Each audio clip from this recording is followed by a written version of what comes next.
All right. Good evening, everyone. This is Rohan Rao, co-convener of Spartan Digital Conclave. I welcome you all on behalf of Spartan Digital Conclave and our knowledge partner Think India, which brings to you the Vartalap, that is a flagship webinar series where eminent personalities with well-documented history of work in multi-diverse backgrounds will join us to enlighten your minds on pertinent matters and interact with you.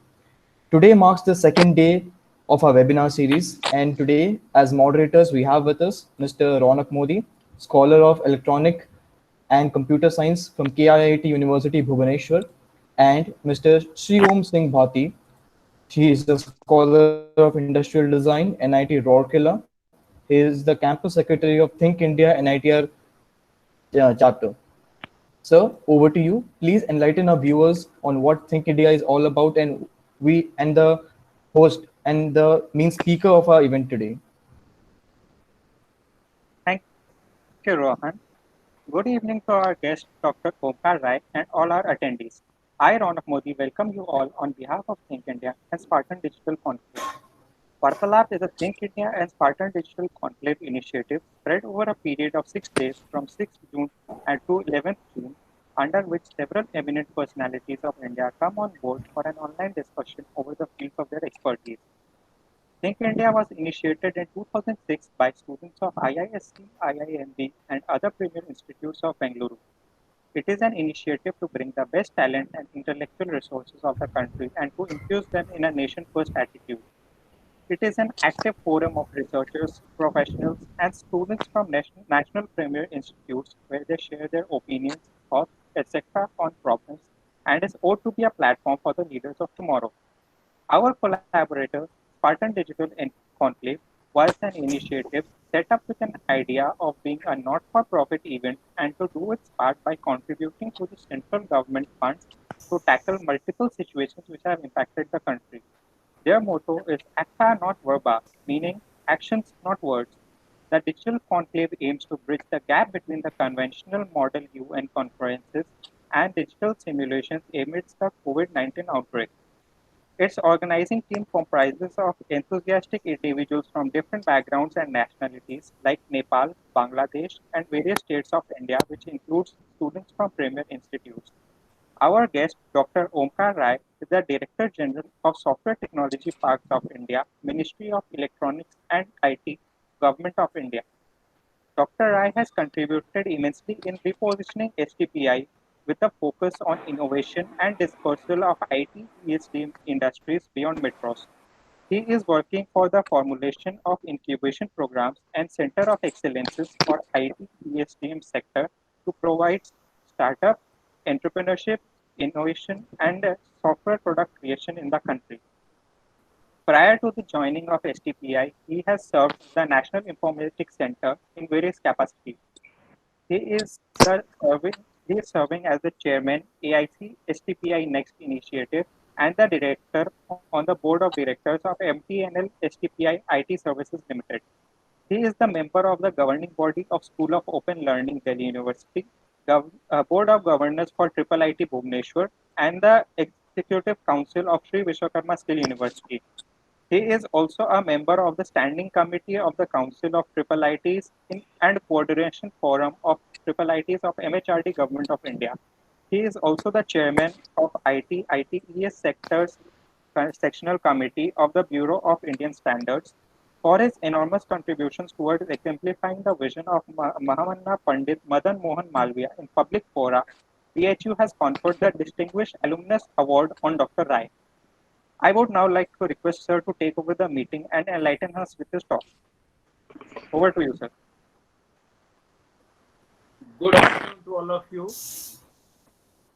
First of all, I must thank Think India in Odisha for this great opportunity. I must congratulate Think India Odisha for organizing this Vardalab 2020 and drawing speakers, experts from various sectors to speak on topics of contemporary importance.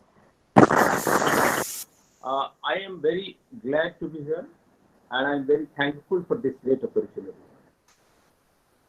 This Vartalab 2020 is about interaction, discourse about issues of national importance.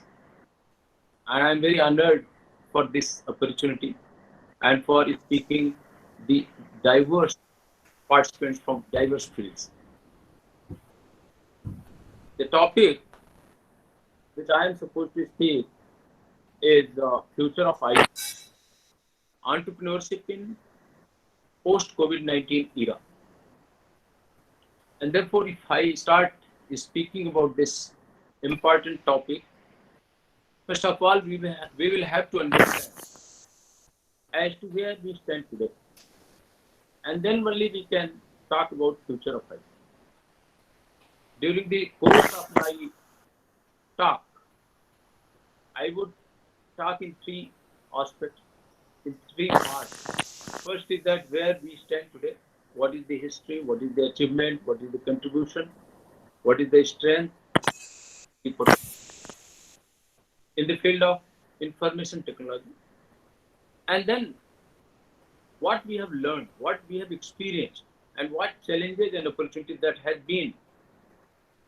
is being faced by us during this COVID-19 lockdown. That world over, things are changing a lot. And then we will see as to what will happen to the entrepreneurship post COVID-19. First of all, I would say that the IT industry of India is the world's largest outsourcing industry, which can be seen from the fact that the the market share that India has in the outsourcing business is close to 55%, with $191 billion overall revenue of the IT sector within India, and with $147 billion export that has been recorded by IT industry in the year 2019-20. The employment that has been created by this industry is in the tune of 34 lakhs people, 3.4 million people. If you look at the profile of IT industry of India, the journey of IT industry of India started in late 80s, and during last 30 years time, from 52 crore export that was recorded in year 1992-93, we can see that the export now that India has recorded has reached to $147 billion.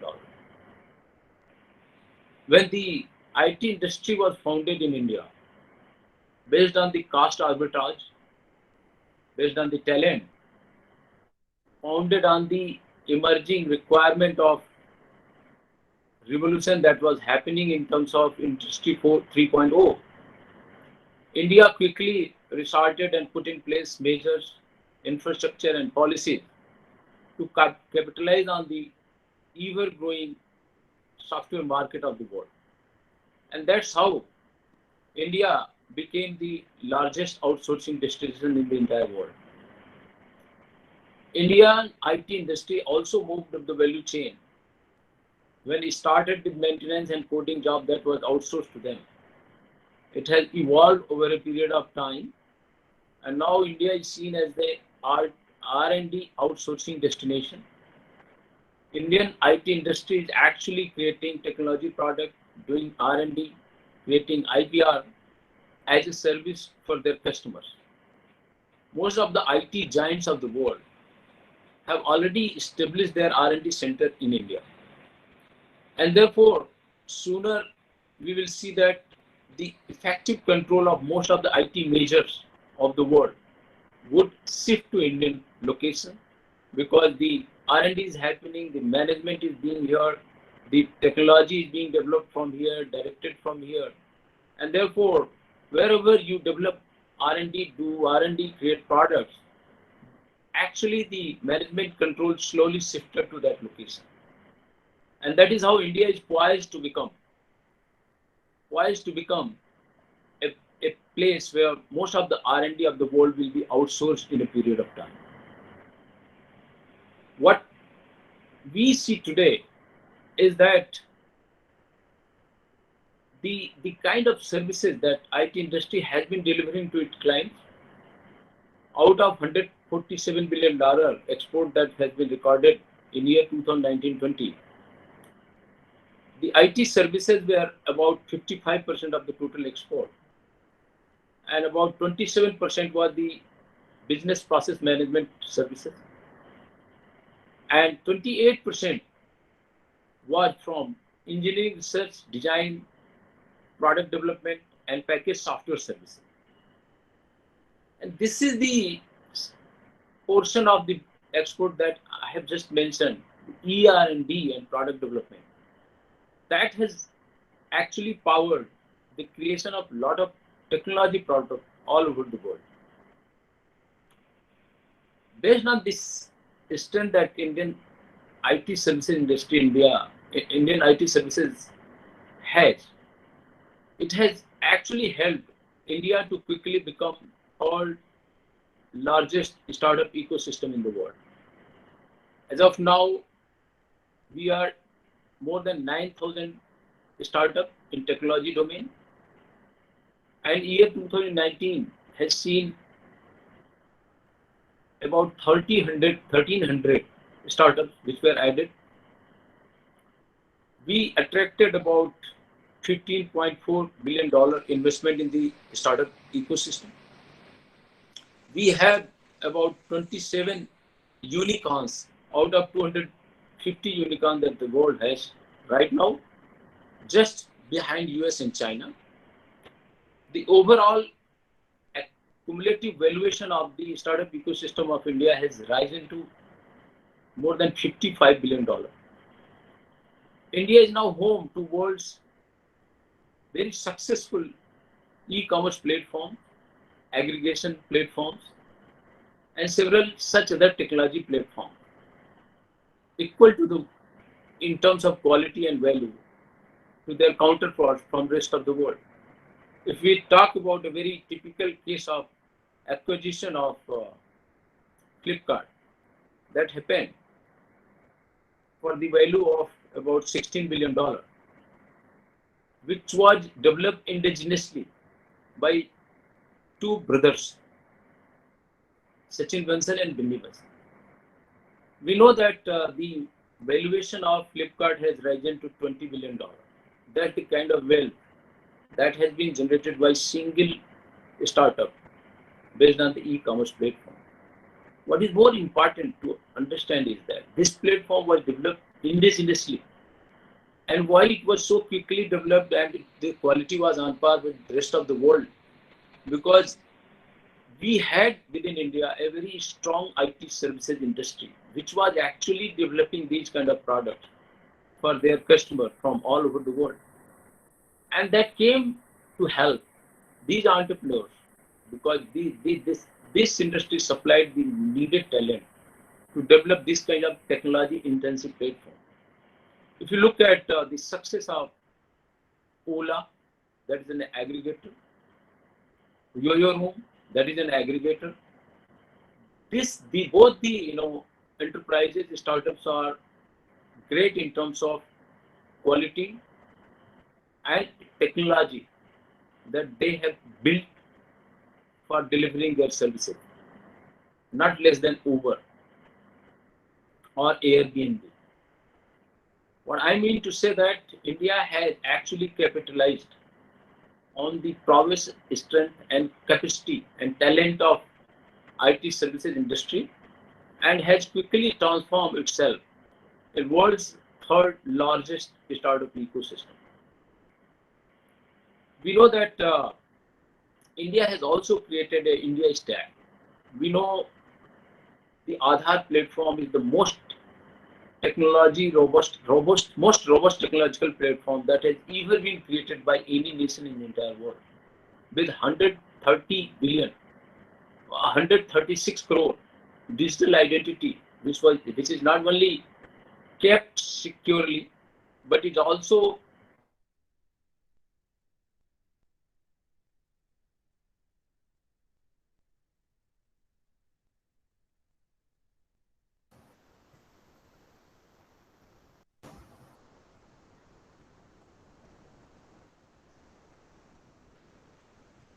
Hello.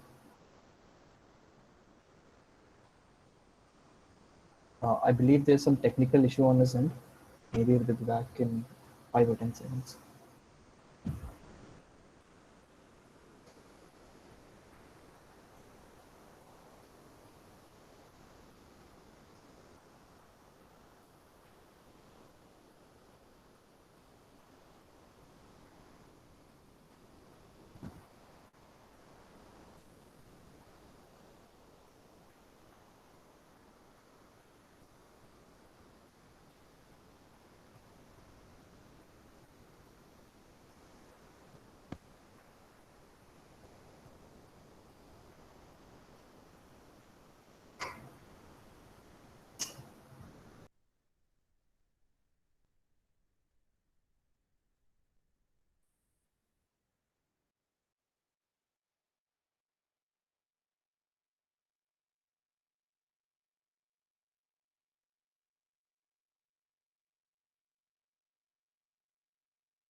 All right, so actually there was a technical issue on his end.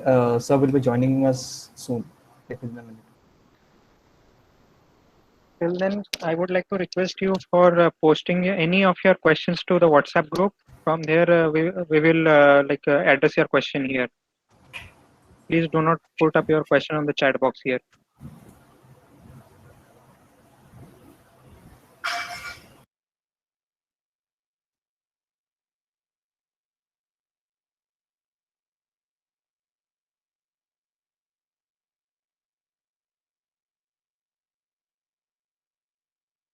I regret for the inconvenience, for the wrong info. Actually, you need to post your questions here on the chat box. I'm really sorry.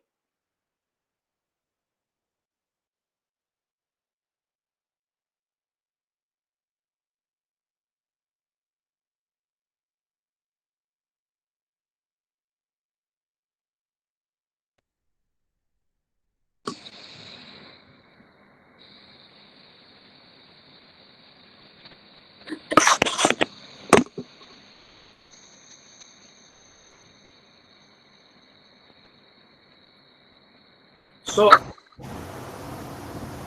was talking about the contribution that IT industry of India has made in terms of development of Indian stack, Aadhaar, DDD kind of application, GST and network so quickly.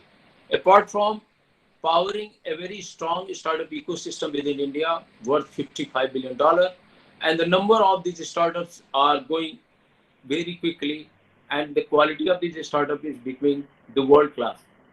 We also know that this COVID-19 has brought a lot of issues in front of the entire world. And as soon as this COVID-19 pandemic started impacting the world economy, you would be happy to know that the IT industry of India has shown a great resilience, owing to the fact that most of the services that are rendered through digital communication means, and that is how it has been able to serve its customer in Europe and America without any hindrance, without any disruption. We know that the business continuity plan was put in place very quickly. The IT industry of India quickly started to work from home, and they could be able to serve their customers without any disruption and interruption in their services. We have also seen that during this period, the customers from all across the world have not insisted for any data privacy issues. And Indian IT industry had resorted to a kind of work culture with data privacy norms, so many applications, so many measures that were taken by them to, to, to win over the customers' confidence and allow those services from home. And that has become a new norm in the entire world. We also know that during this COVID times, the lockdown times, a lot of sectors have been impacted. Hospitality, other services, tourism, food, and such other things. However, we have seen that the this COVID-19 has also led, actually created an opportunity and an environment for a very massive digital adoption. All over this country, we have seen that people have resorted to online gaming, e-sport, online education, online skilling, online gaming, as I said, uh, telemedicine, digital technology for the payments like fintech areas, and digital health tech technologies. All these technologies have been quickly resorted to, adopted to by most of the Indians. We are collaborating a lot. It has also generated a lot of opportunity for, you know, the uses of massive uses of collaborative platform all across the country. What I am trying to convey or say is that India has learned a lot during this period, and digital adoption has risen to new heights.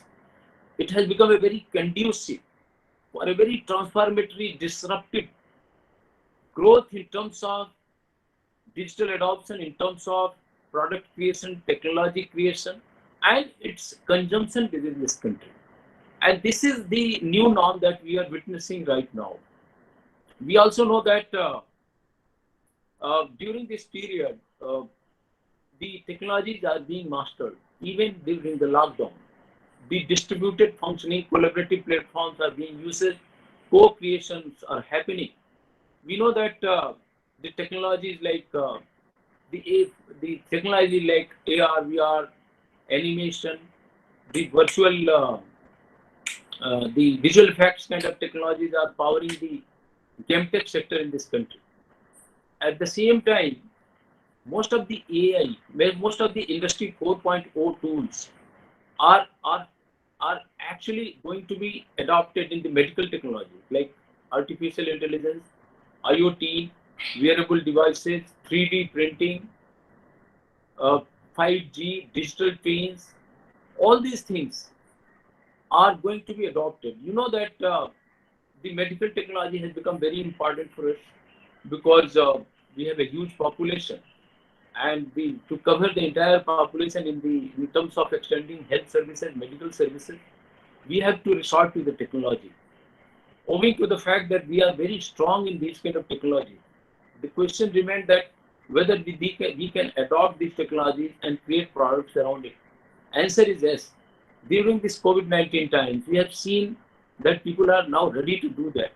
So many products have been created during this period. So many the technologies, even the biotech companies are using IT to quickly, discover the drugs, to quickly create products, ventilators, imaging solutions. All these things are happening.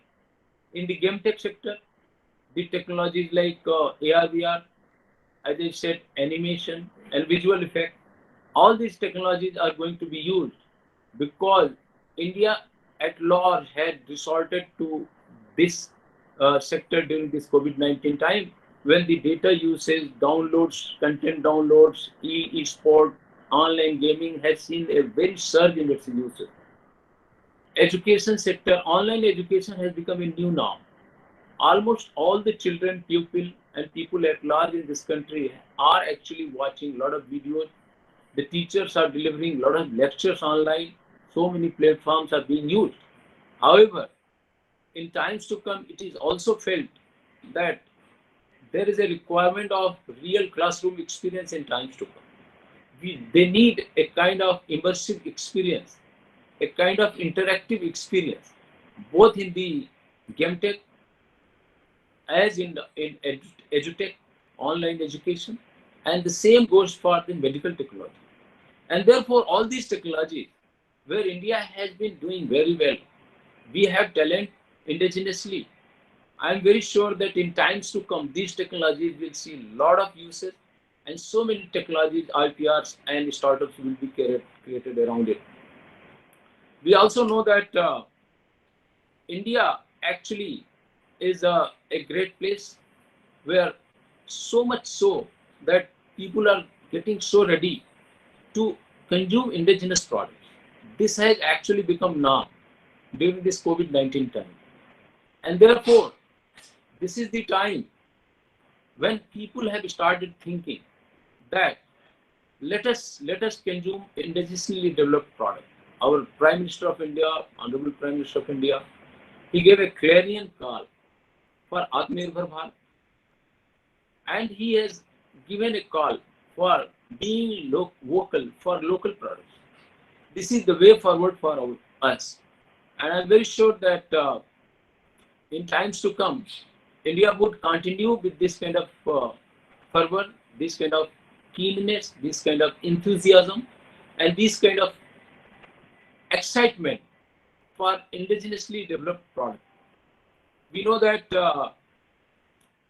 the cost to create indigenous product is much cheaper within India in comparison to the same in the rest of the world, because we still maintain the cost arbitrage advantages, and therefore this is going to to come handy to us in terms of creation of several products.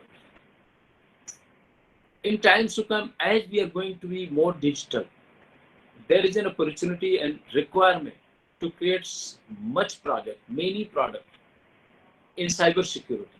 We are going to require so much product in terms of data security. All these things are required because we are going to become more and more digital, and therefore we are also vulnerable for hacks and for data theft. So we have to safeguard our financial systems, which are becoming more digital, our national treasure, which is becoming almost all processes are becoming digital, and therefore to safeguard our businesses, our financial institution, our business institution, our startups, and national data, the citizens' data. It has become very important for us to to create a movement in terms of IT products, software products, and IPR-based products. If you look at what the government is actually doing in this regard, you will be very happy that way back in year 2019 itself, the Government of India, Minister of Electronics and IT, came up with a policy on National Policy on Software Product 2019. Why this policy was brought is because India was actually transforming slowly towards becoming a software product nation. But this policy was brought to accelerate that process, take measures to boost this sector, to provide much needed support to this sector. And therefore, this policy envisages that from today's $10 billion software product industry, India has to become a software product industry in the tune of $70 to $80 billion by 2025. This transformation, this journey that we have to undertake, required participation of young boys and girls, students, teachers, academia, state government, and businesses at large. And then only we'll be able to do that. We know that a lot of wealth lies in technology product creation. The world is actually totally skewed. Most of the wealth is being created around technology services and technology products. And therefore, India has already decided its objective, its ambition, and taking measures towards that. As I described in past, that India has already created in terms of becoming third largest technology startup ecospace, and we are growing a very faster pace. And therefore, I am very sure that post COVID-19, we will continue to leverage that kind of excitement, that kind of environment that has been created, and with the support of all these stakeholders, participation of all the stakeholders that we have today, we will be able to do these things in times to come. We also know that the government as well, like union government, actually has been taking certain initiative to promote the entrepreneurship all across the country, to provide market access, to provide capital access to provide much needed ecosystem incubators. Several incubators are coming in this country. STPI is also creating incubators all across the country. We are planning to bring about 28 center of excellence in collaborative manner with industry leaders, mentors from IT industry, with the provision of lot of laboratories and other facilities. Atal Innovation Mission is helping creation of modern incubators all across. At the same time, various state governments are taking measures, industry associations are working with us, and lot of wealth, a lot of capital is being allowed to be accessed by the startup having great ideas. These ecosystems which were already taking shape before COVID-19 are actually going to be the mainstream in times to come, because this is the way forward for all of us, and we'll all work together, making India a software product destination or a great nation in terms of technology, R&D, and product creation. Uh, I would I would also like to brief, because this Think India is the Odisha chapter. Right in Odisha, in Bhubaneswar, we are also doing great job in collaboration with the government of Odisha. We have created Fab Lab where one can go with the ideas and create prototypes. We are trying to democratize that Fab Lab where we are inviting a lot of students, young boys and girls, artisans, painters, artists, so many people, all walks of people who are indulged in the creativity, they can access that Fab Lab and create so many imaginative ideas. We also have a smart lab, a semiconductor measurement, reliability, and testing lab for electronic designs which are to be tested. And for that, we are also creating a electrical park for electronic system design manufacturing kind of startup. We are creating a huge lab there, and it's all collaborative with Triple IT and Government of Odisha. Another very important initiative with Odisha was a creation of Center of Excellence for Augmented Reality and Virtual Reality, which is already operational in IIT Bhubaneswar. This has been created with the support of Ministry of Electronics and IT, Government of India, Government of Odisha, and a philanthropist, Susmita Bagchi and Subrato Bagchi. This is a very ambitious project. It's the first in the entire country. It is already there in the IIT Bhubaneswar. It can be accessed by young boys and girls and the people who want to ideate and create products around it. What I'm trying to say, that all over the country, this collaborative ecosystem is taking shape, and this has to be leveraged by all of us, and we will be actually uh, uh, willing to share, impart this kind of information, share this kind of information, and would give a call to all young boys and girls to indulge into ideation and product creation, technology creation, try hand at entrepreneurship rather than being, becoming a job seeker to become rather a job creator. And this is all a movement that is taking shape, and we have to join this movement. With these few words, I was little interrupted. With these few words, I am open for question and answer. Thank you, Think India Odisha chapter again for this great opportunity. And I can see a lot of young boys and girls are available on this platform, and so many people must be listening to other streaming platforms. Thank you very much.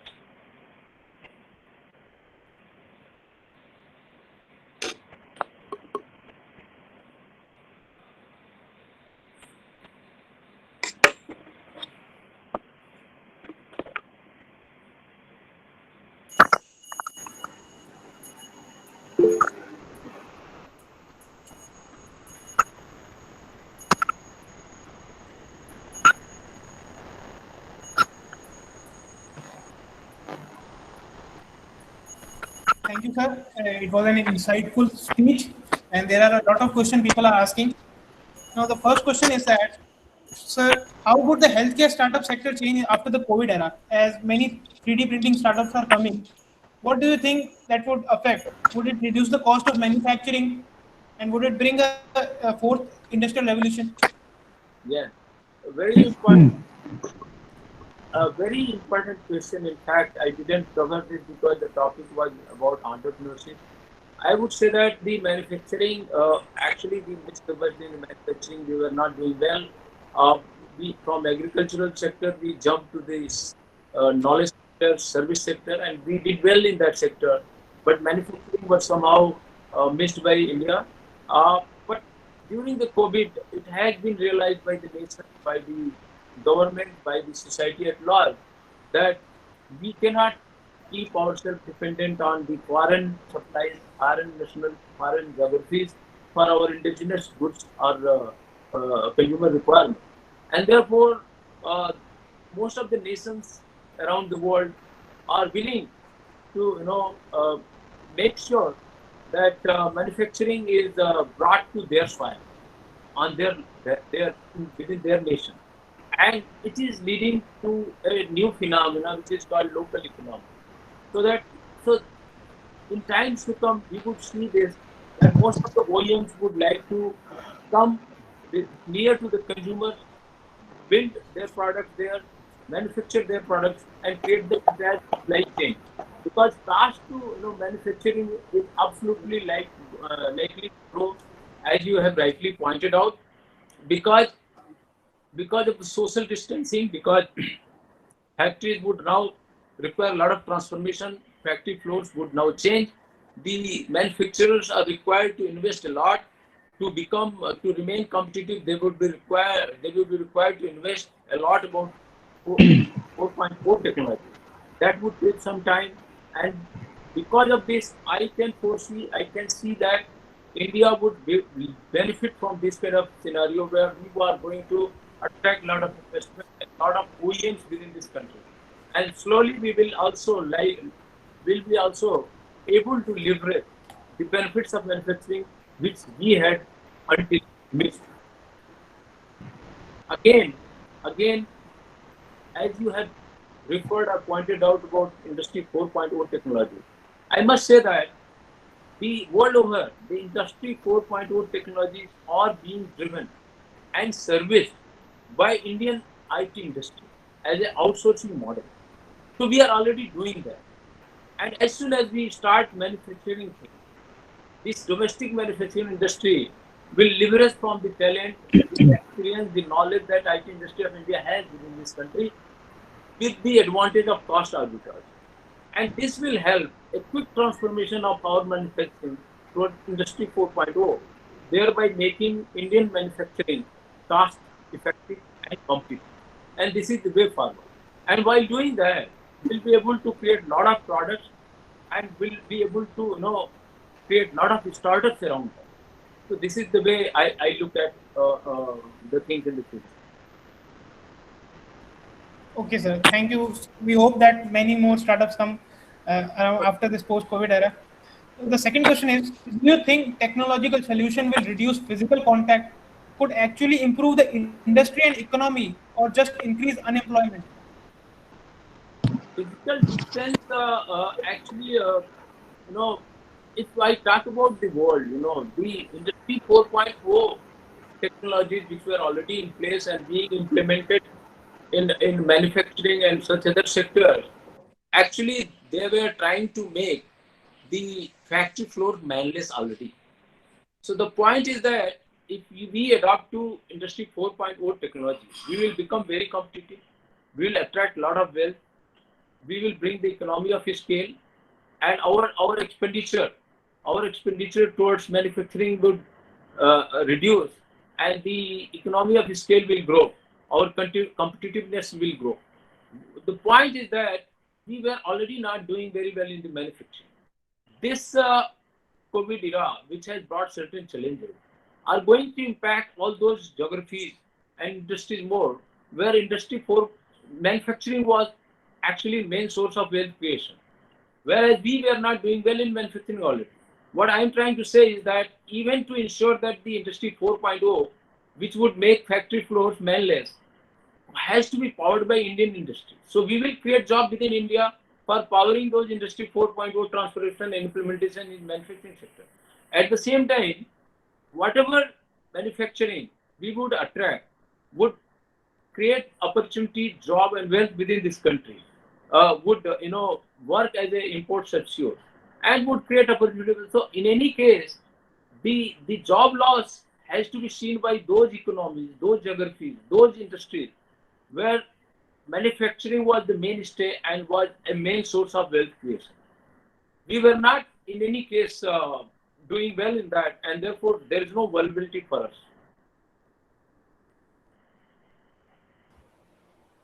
Okay, sir. Now the next question someone asked is that should foreign companies be allowed to invest in Indian companies, just like Geo has got investment from foreign companies like Facebook, uh, at General Atlantic.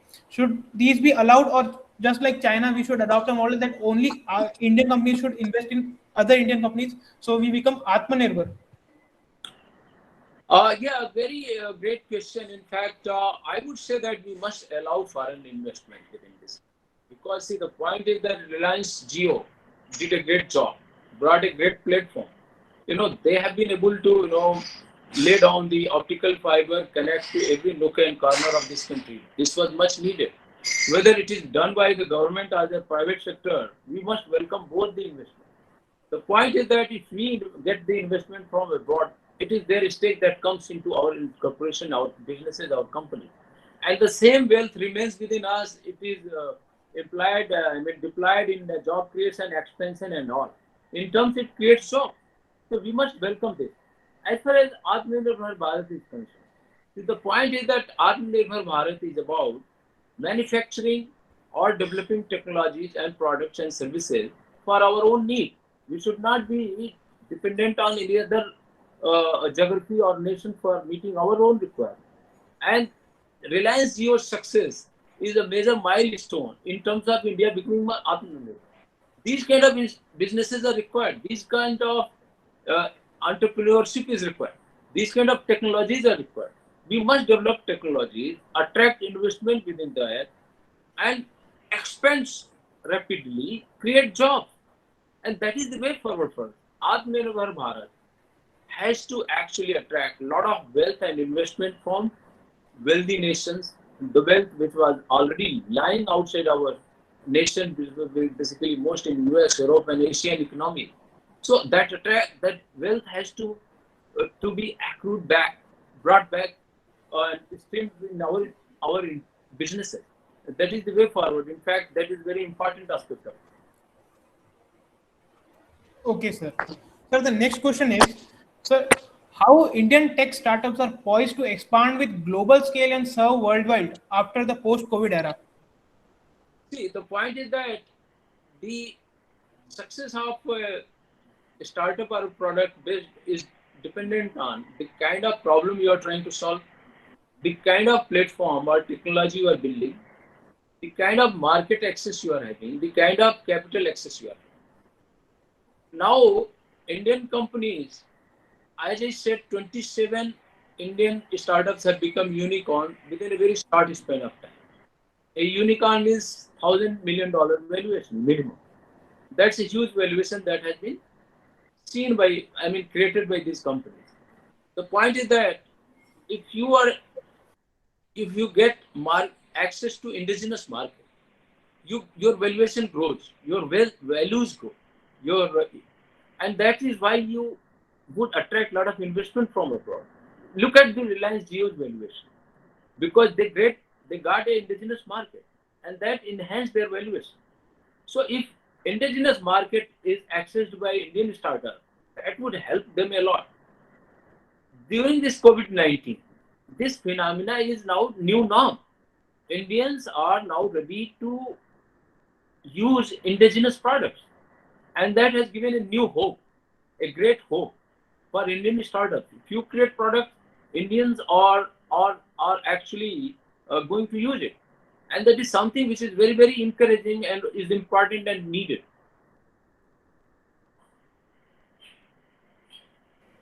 Okay, sir. So the final question is that what should be the role of youth in the IT revolution during the post-COVID era? Actually, youth are going to play the major role. See, the point is that we have large number of people who are industry leaders, veterans now retired with a lot of wealth and experience, talent and knowledge. But they are ready to act as a mentor. At the same time, a lot of money is being deployed as an angel investor, initial investor. Risk capital is coming into the market, the startup ecosystem. Young boys and girls are more in the nature of ideation. They have more energy to take on the challenges, take the risk, ideate more, work together, and cost of doing things is so lesser if young boys and girls are indulged into this kind of. So, if young and boys and girls are actually willing to take risks, create, ideate, or try to solve some problem, they will be, supported by large number of mentor pools that India has now. They will also be supported by the talent and the expertise and knowledge that Indian IT industry has. They will help these young boys and girls to create a world-class technology platform, technology product. And therefore, the young boys and girls, students have to take a lead, and they will find that a lot of hands, lot of talent, lot of people will be behind them to support them.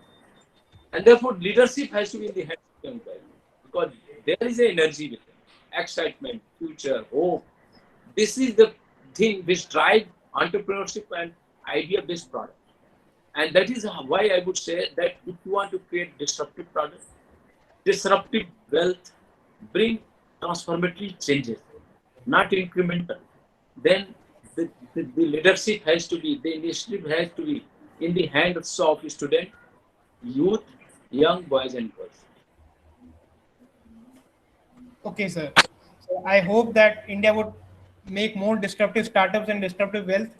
And with this, we would like to end session. Yes, I sir. have a question from Das Puni, and the question is: can IT revolution can bring revolution in agriculture sectors as the economy of our country mostly dependent on agriculture? It's a very great question, and that is why I never wanted to ignore this. I want to reply this question. In fact, agriculture, we are actually doing very well in the agriculture. We are, our green revolution has seen a lot of success. We are food grain reliant, self-reliant nation. But the point is that to do great in the horticulture, to do great and optimize the food grade grain production, to optimize the water usage, fertilizer usage, pesticide usage, and to maximize the yield per square feet, per square mile. We have to use technology to optimize the market, to search the market, to give the market access, to get good value for your food grain produce. So all these things are going to use a lot of technology, IoT kind of technology, AI for the market analysis. So all these things are going to happen. E-marketplace for the farmer good. So this sector is actually going to use as much technology as the manufacturing sector has to. This sector has to use as much as technology as this IT technology product has to. So many products, technology products, are going to come to help the farmers, and these products are also going to accumulate the same amount of wealth as any other products for any other sector. And therefore, this is a very important sector, and that cannot be ignored. And that is a very potential sector where we need to give our thoughts, ideas, and create products for solving the problem. Thank you, sir. Sir, I would like to end the meeting, and I would like to request you to give an insightful message to our budding entrepreneurs who are watching us. What message would you like to deliver to them? I would say that this kind of acceptability, conducive environment was not there within India as we have today. All the stakeholders of this nation, be it businesses, youth, young boys and girls, mentors, veterans, political system, governments at large, all of us are willing to help you, to work with you, to make sure that you get the right kind of support and right kind of ecosystem for for for your entrepreneurial journey. And India is ready to accept your product even if it is lesser in terms of quality. It is already seen, in collaborative platform. People are using Zoho, which is indigenous platform. People are using Airmeet, which is indigenous platform. And these, and why I have given this example is that people are ready to accept your product. This kind of fervor, this kind of excitement was not there before. During this COVID-19, Indians have given a thought collectively to make sure that we welcome, we promote, we encourage entrepreneurs. We have realized that we are a country of very huge population. Our requirements are more. We have seen that how laborers have been traveling from one place to other, how they are barefoot without water and all. So we cannot ignore it anymore. We have to create a lot of wealth. We have to create a lot of opportunity, and there is no now we cannot wait anymore. So there is a lot of excitement, willingness to work with you. We have already done a great. We are third largest technology ecosystem in the entire world with 27 unicorn that we have created. There is already platform that has been created. We have come to a level, and now it's time for us to jump into that, and we have to make India great again. And this is the way forward. Okay, Well, sir. thank you Thank so you. much, sir. We will try. Well, thank you so much, sir, for giving your such beautiful insights on different tenets of IT sector, starting from the might of India in the IT sector and the present condition and the future prospects. Sir, I have just one pertinent question, if you are like open to it. Yeah, I'm open. Yeah. All right, sir. Thank you so much, sir. Sir, as a common man, my concern is about cybersecurity. Like shedding light on the recent events, like there was a news which I read. So please give your ideas on it. So it was shown that data of over 7 billion Beam users were exposed in CSC website breach, and also like back ago, a pertinent investigation which led to the reveals that said that details of about 7.82 crore Indians from AP and Telangana found on IT Grids database. That is the Aadhaar user ID accounts were like breached. So, what are your thoughts on it? So, I want to reply your question properly. I want to hear you again. all right, sir. Uh, Sir, in the purview of the topic cybersecurity, as a common man, my issue is with the fact that is our data safe in the current world or not? Keeping in mind there are certain news that has been doing rounds. Recent one being 7 million Beam users data has been breached, like exposed, leaked in a CSC website breach. Second being it's an old news that is it dates back to April 15, 2019. About 7.82 crore Indians Aadhaar data was leaked, Okay. and proper investigation from cyber cell reveals it to be true, while the main stakeholders say that it's all false. Okay. So the point is that first of all, I must say that the Aadhaar data is absolutely secure. There is no leakage of Aadhaar data. There is no compromise per se. It's absolutely false information that has been spread. The Aadhaar data cannot be accessed, or it can come out at any cost. There is no way out because this algorithm is absolutely foolproof. The world's most secure database, I must say. I talked about Aadhaar in my talk because we must take pride in the kind of data, robust technology infrastructure that we have created. Nowhere in the world this kind of robust infrastructure has been created. Indigenously, I must say. The data which lies within Aadhaar, your biometric identity, is absolutely safe. And this is just a rumor. It's not a reality. It has been clarified time and again.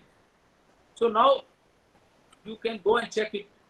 If people get some eKYC data, what happens is that certain companies, use Aadhaar data for verifying their, customers, know your customer kind of application.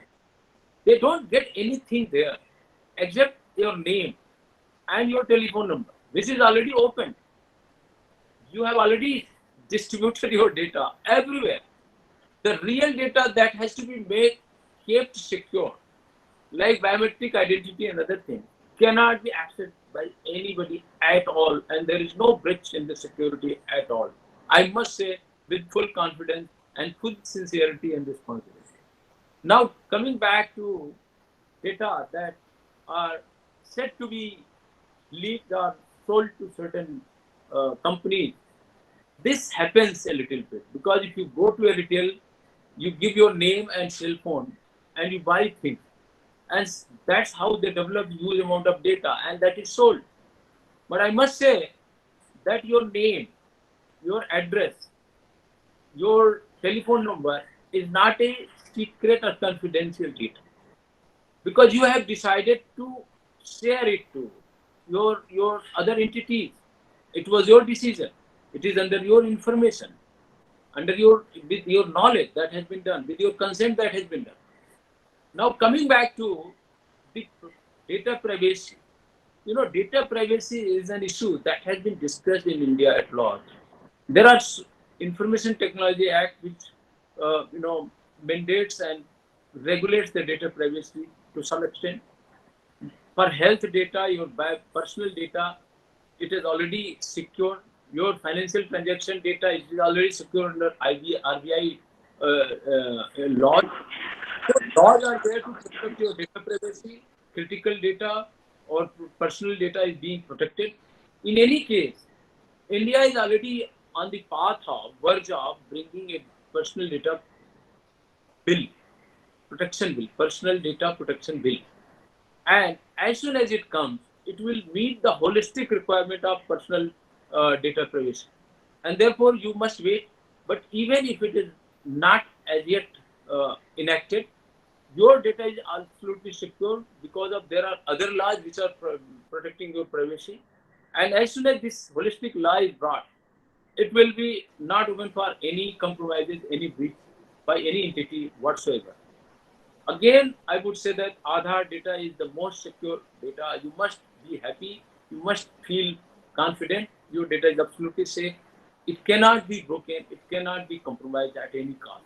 That's the confidence that technology offers to us. Thank you so much, sir. So just one final question. That is, Aadhaar, along with giving it as an identity unit to every individual of a nation, can it be used as a surveillance medium as well? No. Aadhaar is actually not open for that. As I said, it has been made open only for certain transactions. And that transaction doesn't fetch all the data from that place. It only fetches like your name, your number, just to authenticate the direct benefit transfers. Like if you are transferring a cash to somebody in the remotest part of this country, then it is getting authenticated to your biometric data. That's it. So banks are using that. So many PDS applications are using that. Aadhaar linked electronic payment system is using that. So, but it is available for transaction. Nobody can save that data. It is not open for saving. And therefore, the whole purpose of this Aadhaar is to create an infrastructure for citizen services, public deliveries. And for that, it is being used properly. So, I must say that be sure, be fine, be confident. Your data is safe. It cannot be broken. It cannot be breached. It cannot be compromised. It's just a hearsay. It's a conjecture. It's not reality. All right, sir. Thank you so much, sir, for answering all the questions in such a beautiful manner and in such an elaborate manner, I would say. I would again like to thank our moderator, sir, for moderating the whole session in such a beautiful way, and all our viewers as well for joining us today and pitching in some really pertinent questions to our speaker, sir. I hope that we will see you again tomorrow. That is our Vatalap session third, and hope to get such response again. Thank you so much for joining us today. Thank you, sir. Thank you all.